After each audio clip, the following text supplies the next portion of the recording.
Hey guys, wow, this is super cool. I'm up in the hills of Malibu, California, and I'm so lucky enough to interview a legend, Iggy Pop.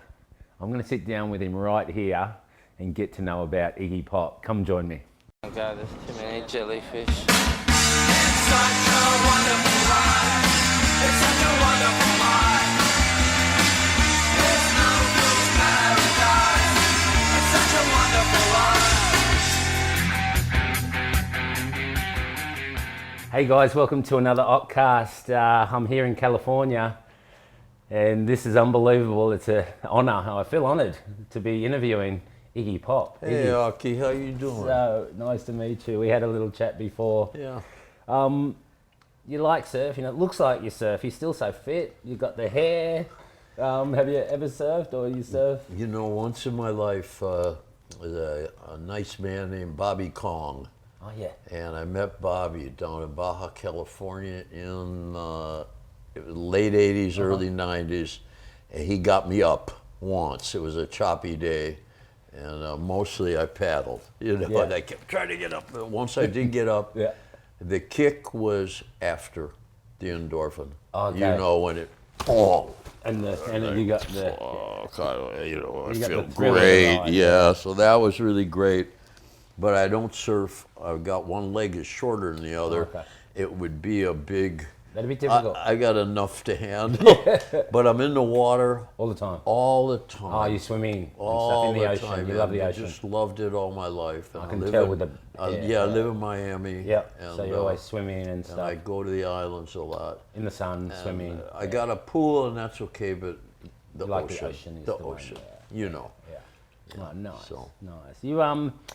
You've done a collaboration with Billabong, which is a company that I've ridden for since I was like 15 years old, and I noticed the board shorts. I haven't seen them yet, but the Iggy Pop board shorts are all time. How did that come about? Well, I think somebody asked me once, you know, how do I dress? And I said, well, I usually go nude, which I do when I can. I don't want to bother with this shit, or I'll throw a rag around me or something, or wear board shorts. Yeah. And for Perfect, then. years now, I just got a bunch of board shorts, and you wear them a couple of days and then toss them, and they come back clean, and everything's cool, you know, and they dry off really quick when you're at the beach, and they're not too skimpy and not too big. It's just a nice Nice and light. yeah. I heard that you like to be nude for half the day Yeah. when you wake up. Yeah. Just nothing getting in the way. Just free balling it, which is what we call it. When I can get away with it. Yeah. This is pretty random, but I've got an idol, a good friend, Wayne Rabbit Bartholomew in Australia, and he was like, I'm going over to the States to interview Iggy Pop, and he's like, wow, he's like, ask him about Gary Elkerton and another kid called Chappie Jennings. And it was Gary and Chappie. His nickname's Kong and Chappie, and he said, ask, maybe there must have been something that It's happened. not ringing a bell. It's not ringing a bell. Not Hey. ringing a bell. I didn't think it would because you meet so many people. But it must have been Are they drug dealers? no, but they don't mind it. All right.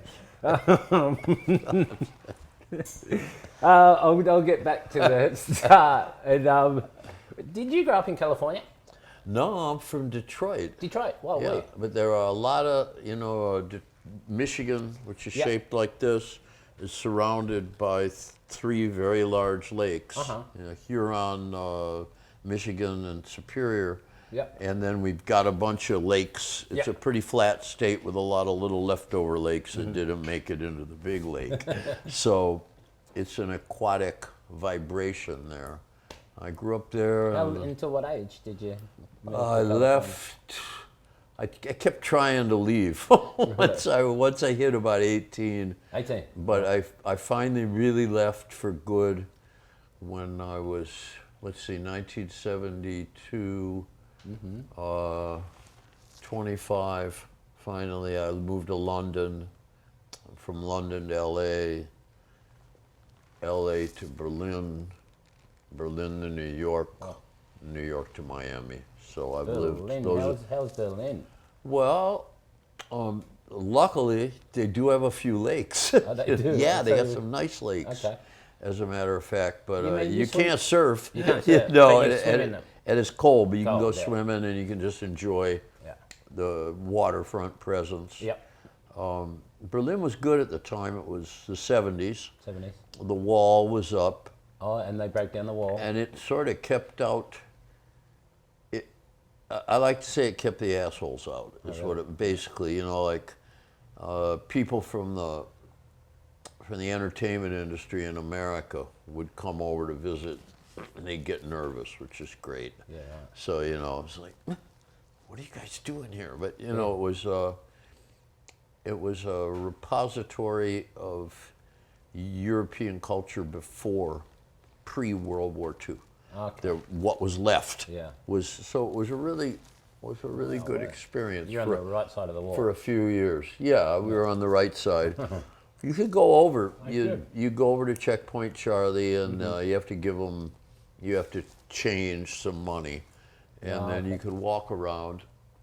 And the communist side, Yeah. they build a lot of cheap shit. You know, okay. fast. So it had a lot of jerry-built, ugly buildings, but a lot of the people were good people and very well educated. There was free education for everybody, and good manners. But there were these little communist touches, like you'd go to a casual restaurant, and they'd have a big vat with a bunch of sausages swimming in water, and then you just pick one and you'd go sit at a table, and there would be a whole lot of silverware in the middle. It's communist, right? So you just grab grab what you need, sort of thing. Yeah. Not as many individual touches. Wow. And the department stores there were more basic. Basically, it's just a big market hall, and then you or I or anybody else could go in and give somebody a little rent and set up a stall and sell Yeah. something that may be good or may be crap, you know. So it was an interesting time. Were you did you move there for music? Were you playing there or? I was hanging out with David Bowie, and wow. so we were making In music Berlin? there, and I think just getting out of, both of us had been here in LA, and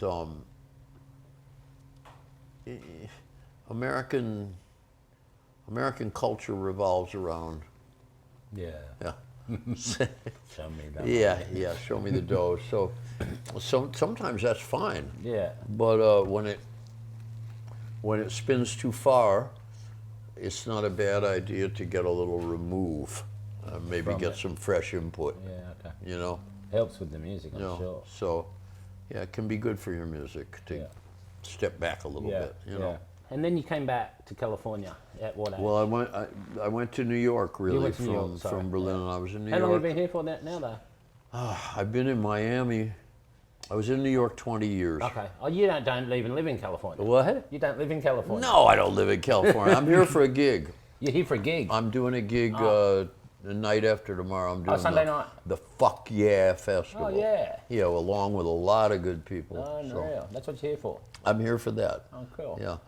I wanna go. I've spent significant time here in the early 70s, everywhere from the top of the hills to bottom of the pits, you know. And So you like the warm. Miami's warm. yeah, Miami's good for me. It's You like the warm. it's a little more chill and Yeah. easier to handle, you know. And no good waves in Miami. Yeah, right. But you know, when It always is when that, I there's think. a little bit of a roller, Yeah.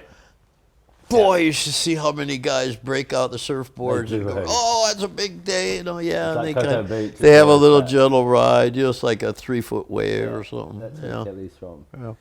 It's amazing, Iggy, like the wear and tear that a rock and roll star must, go through. It's amazing how good you look and how fit you are. What's the secret? I mean, I don't know. You know, I mean, I went through a lot of stuff earlier in life, and but I always kind of felt that I knew when to pull back. Okay. and not let people eat me up or myself eat me up all the way. But for about the last 30 years, since I turned 40, even before that, about 35 years, I've been pretty much like early to bed, early to rise. That's the secret. Fitter and fitter and fitter in my habits all the time, you know, like, Yeah. okay, I quit smoking dope. Okay, I quit smoking cigarettes. Okay, you know, so. You worked it out. Yeah, I mean, worked it out. everyone's So eventually got to so do it, don't they? mostly because of that, I do a little qigong, a little Chinese yoga, I okay. guess you'd call it. That's my That's your thing. thing. And I'm in the water All the time. whenever I can Yep. be. If there's a day I don't get to go in the water, it's usually a bad day. Yeah, right. Yeah, I don't like that. And then you mean you're locked in inland city somewhere? Yeah. Big concrete jungle. Yeah, out of here. I don't like that I so don't like much. that Yeah, either. yeah. No. You mainly, what was the first instrument you played? I know you like to play the guitar. You don't usually on stage. The first what? Instrument. I was a drummer. Drummer? Oh, no. Yeah, okay. yeah. I was like, I used to beat on my little toys and stuff. When, you like, know? as a little kid? you Yeah, as say? a kid, and then I lived in a rural area, but school music came in from a bigger school district when I was 12, and you could play like the clarinet, no, you know, tuba, no, That's you know, almost sounds like a trombone, tuba. no, drums, okay, Yeah, I'll be, you I'll do know, that, yeah. they didn't offer guitar or piano, or I might they have didn't? tried one of those, but drums was great, and I started out playing on, I just had a little plastic pad, and they'd give you the drumsticks, and I learned to read drum music. Okay. You know, and I would play in little competitions in the school orchestra. And I was 14. I met a kid who had a big electric guitar, and his dad was what they called a ham radio enthusiast at the time. It was some sort of, it was primitive do-it-yourself. It was a radio bandwidth that was accessible to civilians, and these guys would communicate with each other, and they'd build stereos and you know, electric equipment. And as a sideline to that, he had Ray Charles records, and he had like Ventures records. Ventures were bitchin', you know, really, really good. And so I started a little two-guy band with him, and from that I was playing drums for making very nice money on the weekend as a high school student for 3 years. And our band managed to get a full-time gig in northern Michigan at a place on Lake Michigan, a teen club called the Ponytail, and we worked all summer, and we were the house band, and we had the gigs, we had the chicks, we had a good time, you know, and I got hooked. You got hooked to it? Yeah, and I was supposed That to go was to how you got hooked. college. Nope. I went for a semester, and it was depressing, you know. I'm gonna go play And music. I already had surfer hair like this, you know. So I said, "Fuck it," and I was playing in a blues band around the University of Michigan, and I gradually figured out my future was That way. up front. That way. Yeah, not back there, you know. So. You seem to be such a humble man. I mean, at what stage did you think, wow, I'm where I want to be? And, you know, I mean, obviously you're playing in front of huge crowds, but... You mean when I felt like I was really getting somewhere? Yeah. I was about 60. About 10 years ago, yeah. You kidding me? Yeah, Nah, yeah. That's a joke. Where I really felt like, okay, Serious? I'm getting somewhere, yeah. Whoa. Yeah, and then it was really just these last couple of years when I finally felt like, okay, I've given whatever I had, whatever talent I had to work with, I've given it a good go. Yeah. I feel that way, you know. It took a while. Well, You it mean was a 60, different, like, well, I was, you know. How old are you now? I was really the first 5 or 6 records I made, Yeah. I'm really proud of them, and they were good, but they were, for one reason or another, just really ignored and really different from the system that was in power at the time. They didn't fit in. And then after that, for many years, I just kind of struggled to fit in with the gig record company system. And, you know, there were a lot of people, if you counted up on both hands, that liked what I did, but there were so many more that didn't, Yeah. you know, or just didn't know about it. Yeah, right. And so that was a struggle, especially right up to, I'd say, till nearly wanting to do what you wanted to do, what you felt good about yourself rather than the other, and up until the end of the 20th century. And Yeah. then for some reason, 2000 came along, And it just all changed. and it was like a cloud lifted, and Oh, wow. I think between the internet and Yeah. kids whose parents gave them my records, Oh, yes, you I know, was a going lot of Yeah. things like It's that. going through the parents, and Yeah, then and with the new, just they're like, they can show you. changing tastes, Yeah. things just kept getting better and better. So I would say Yeah. 60, Okay, so 60 and, and then 70 again this year. Yeah. Really. How old are you? I'm 70. You're 70. You kidding Yeah. me? You look amazing for 70. Well, thank you. Wow. And that's a question, I mean, that I would like to ask you. I know it's weird, but, and excuse my ignorance, because No, that's I good. don't, you know, I haven't met a lot of famous musicians, but when you talk about that, was it weird and hard to take, because you used to sell so many records and everyone does, but now with the iTunes and people can get your music for free, is that disturbing, or? It didn't work out that way for me. What happened was I sold so few records for years, and it was already kind of starting to go up. Really, again, started about 20 years ago, just before the turn of this century. Yeah. And so mine, the sales have stayed the same or crept up. It's a steady, slow sale, but at the same time, I've only made 22 or 23 studio albums with my band and myself, but I've got about 79 albums out there or something. I can't, and they all click over. They click over at the moment. Yeah, so Through, like, through the parents showing the yeah. kids that you got to listen to So this. like when I made this last record with Josh Homme and Matt Helders and Dean, and when it came out, the amount it sold was not very different than the amount of Drake sells. It's about the same, Wow. but it's just that right now streaming is, you know, nobody, 237 million people didn't stream it, but a fair amount did. But I like the pay for me and take me home part. I like it, like, you know, they pick up a CD. I want to take this whole guy home and feed him. That's a good, that's a nice feeling. Yeah. So it's kind of, it never really slowed me down. It didn't bother you. Yeah, that's great. And some of them pay royalties. Yeah. And then some of them don't because you had an evil manager or something, you know, but yeah, but there are some of them that do, and some of the best ones, by the time it all goes through the thing, it may be a very small royalty indeed, but it means the world to me. Yeah. And then for doing something else, you get paid a lot anyway. There's a lot of money's things. funny.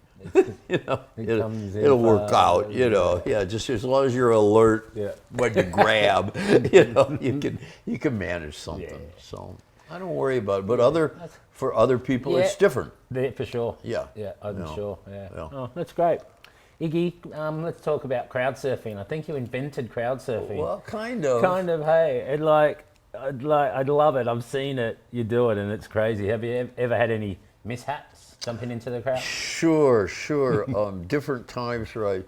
The worst one is when especially later in my life, like after I was 50, the last 20 years of it or something, where I'd take a dive and there'd be like a guy with a big hard head, and we'd hit head to head. And so I get bloody heads and bloody eyebrows and bloody chins, yeah. And you just keep playing through it, though. Well, I don't know, it just seemed like a good idea at the time, And so you get little bruises and bumps and stuff. That were scary. There was a scary one I did. It worked out okay. But I was playing the Palladium. Okay. The Palladium, that nice room downtown. And it was in the early 90s. And a big contingent of Huntington Beach surfers came. I don't know if you know about Huntington Beach sure surfers. do.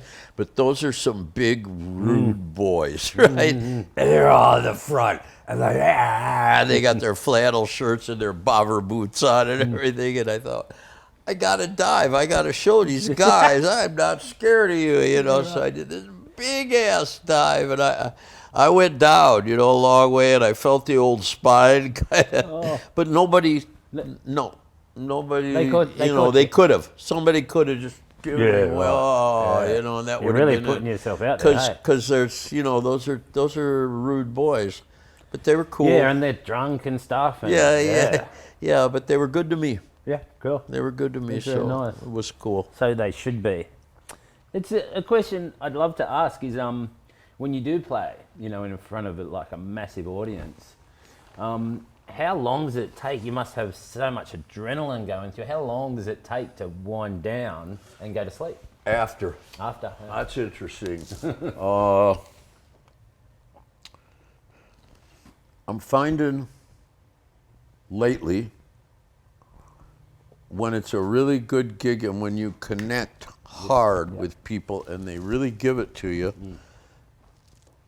I can go to the dressing room and I can fall in, I can start dozing in 15 minutes. Wow. Yeah, because you're spent. And you know you connected. Yeah, when it feels more, sometimes it's a lot more of an effort.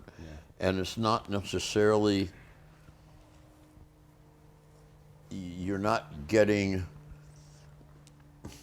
you ever have a love interest who you felt wasn't giving you all? Yes. Okay, well, sometimes it's like that. You go out to the audience and, someone were being perfectly nice. It's not, but you just feel it and you try a little harder.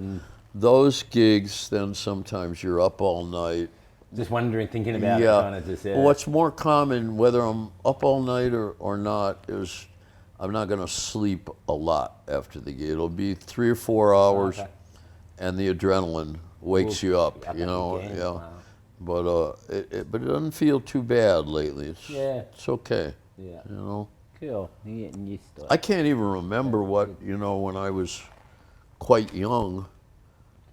I don't think I went to bed at all after the, but it's been a long time.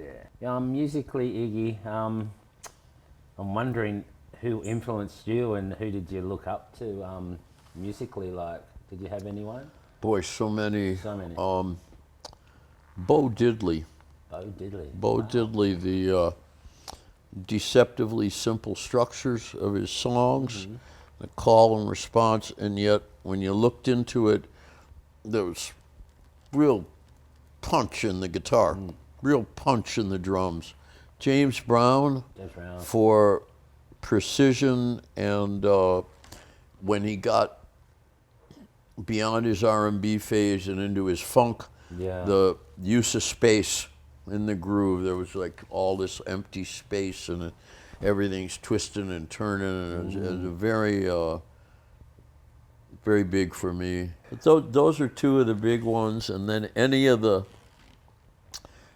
great surf and garage bands, the Pyramids. Oh wow! Yeah, the Pyramids, Dick Dale, Ventures, Dwayne Eddy. Yeah, king of the twangy guitar. Cannibal and the Headhunters.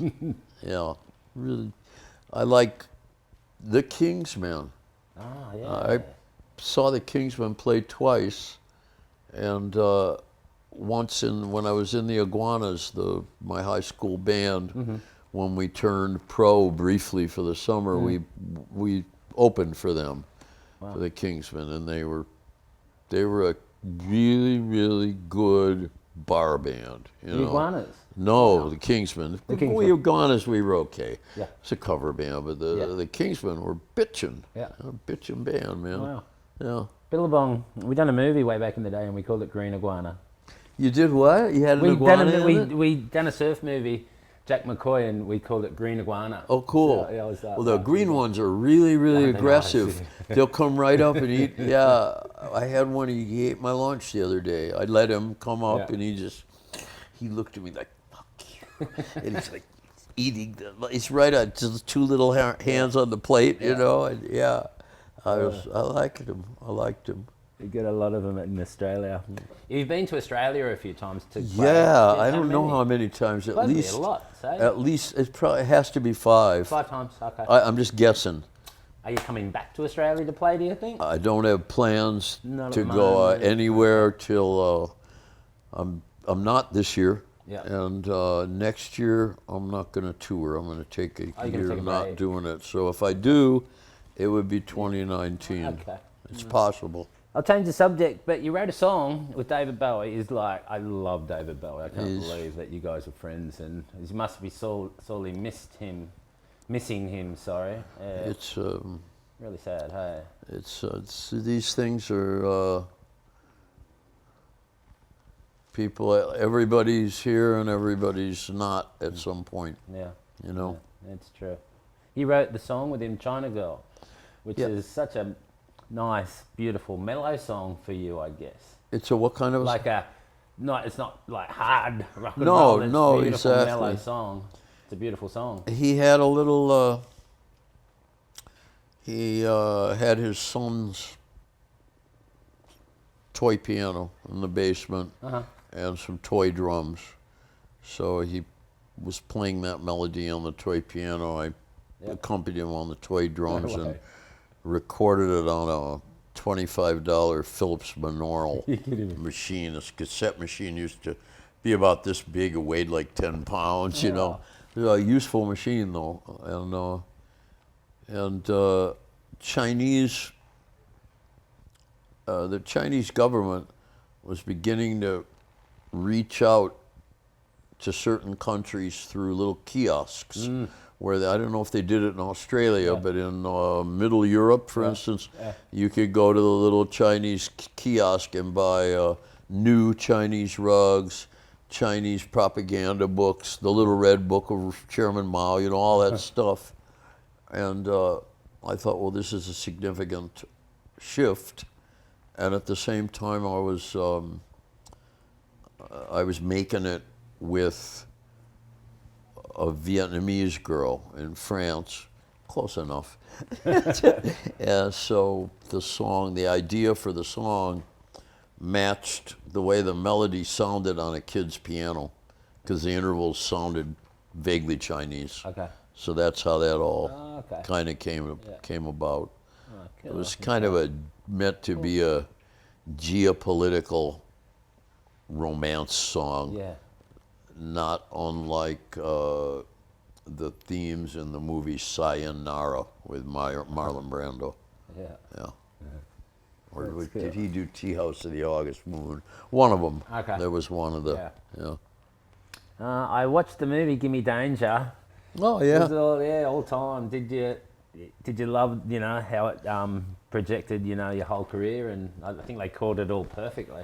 What did you say? Rob? They just the way it captured your whole career, and He it did a went great job. He Great did a job, really yeah. great job. It was a great thing he did for the group. I just went to him years ago. It's been maybe 8, 9, 10 years ago, and asked him, look, Jim, would you make a movie about the Stooges? And he thought about it. He said, okay, I will. And then, that's such an audacious request to make, especially of he's a real auteur. He's one of the last tall trees. He does not give anyone final cut on his movies, and he owns his masters. After nobody owns it.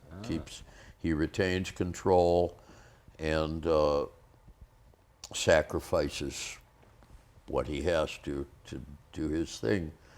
So I just tried not to hassle him about it, but I'd give him a call every 6, 8, 9 months to let him know I cared. Yeah. That was about it. And That's it. yeah, finally he called me up and he said, with a finished product. he said, well, there's a couple of guys from South America. I don't know where their money comes from, but they like you and they like the Stooges, so we can make a movie, you know. So he started putting it together. Yeah.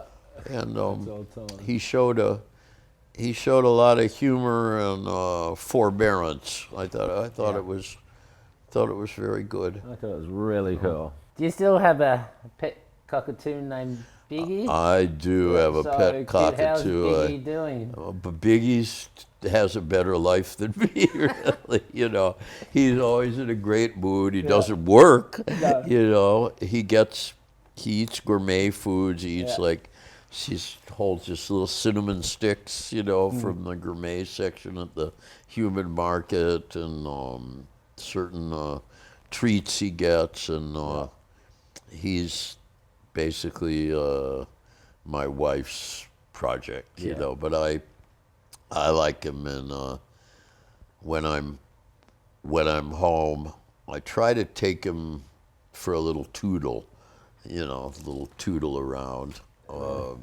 once a day. And, On here or? well, usually here. I don't like once he gets up here.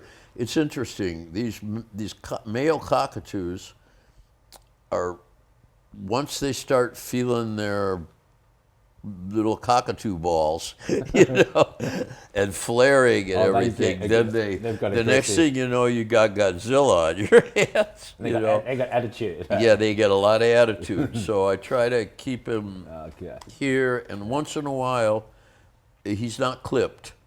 So once in a while, and he just let him fly, because he's a really good flyer. Not too often, but it's a beautiful thing to see him fly. But you can't make a mistake. One day I forgot myself, and I stuck my nose between the bars of his cage. Went, hey, Biggie, Biggie, and he bumped, and you can see the mark right there. Battle scar. Yeah, he just did a little, you know, like, hey, dude, you're in my territory, you know. But, just let you know about it. Yeah, he's a good bird. So do you go to see concerts much? We were just talking about that before. Do you go and you get to? I don't go as much as I used to, but I see a lot of them because there are so many festivals now, and when they play a festival, then I get to see often one or two of the other people. Yeah. So more like that. So I think I finally saw Sleaford Mods, who were a favorite of mine, at a festival we were doing. There's a band. There's a band from South America I really like, and Femino, but I missed them, so I sent my PA because I was on my way here, you know, stuff like that. Yeah. So I've always gone all my life when I think it's something important, and I got to see them. I got to see this. Dragged in. Then I'm gonna go. You know, and I've seen just about everybody. Oh, you have? Yeah, just about everybody that you should see. Yeah. But it probably amounts to 4 or 5 times a year for something like 4 that. to 5 times a year. I'm just guessing. Yeah. You know, something like what that. What kind of music would you listen to? Is it a broad range, or all the way from? Or just... Well, you know, it's funny. I do a radio show. Oh, you do? Yeah, on the BBC. And so I have to listen to a lot of new stuff. Yeah. And the most fun for me is still either the old style, emotional, naive rhythm and blues from the 60s. 60s. Yes. Or I like a good obnoxious punk number. Really? Yeah, something really obnoxious. Maybe it's stupid. You know, anywhere from, you know, there's a band. They were called Crass. Oh, okay. And it's something like, do they owe us a living? Fucking right, fucking right. You know, anything from there over to like Discharge or you know just. I was wondering. It's fun, you know. But I like a really really broad range. Oh, you do. I thought you would. Right across the board. Even reggae, maybe reggae, for I example. love Love reggae it? music. I really like it, and I like some of the older guys like Big Youth and Burning Spear and all that. And, Like Sex Pistols, maybe. well, I do like the Sex Pistols, especially. It's Steve Jones's. He's a very powerful guitar player. I did some tracks with him. Oh, you did? Wow. He played guitar on my song Repo Man and one called Cold Metal and a few things on Blah Blah Blah and on Instinct. We've recorded maybe 10 tracks together. Okay. Yeah, he's a mate. Yeah. Oh, cool. He's got a great groove, man. Yeah. He really does. And how about? But the whole band was good. Oh, so good. But, I listened to them in the bathtub. Yeah. They were all time. The Ramones. I liked the Ramones a lot. yeah. A hell of a lot. Yeah, You know? Yeah, I really did. Always did. Yeah, same. We got the same taste in music there, Iggy. I like blues music. You though, like blues too? A whole lot. You know, Yeah. like Little Walter, Muddy Waters, all of that. That rings my bell. Yeah. You know. Yeah. Yeah. Hey Iggy, it was so good to catch up with you and cool. have a chat. You too, man. I really. Okay, cool. Thank you. It's a Surf's total up, honor dude. for me. Surf's up. That's another Occ-Cast, guys. All right. That was special. Thank you. All right, cool. Oh God, there's too many jellyfish. It's such a wonderful life. It's such a wonderful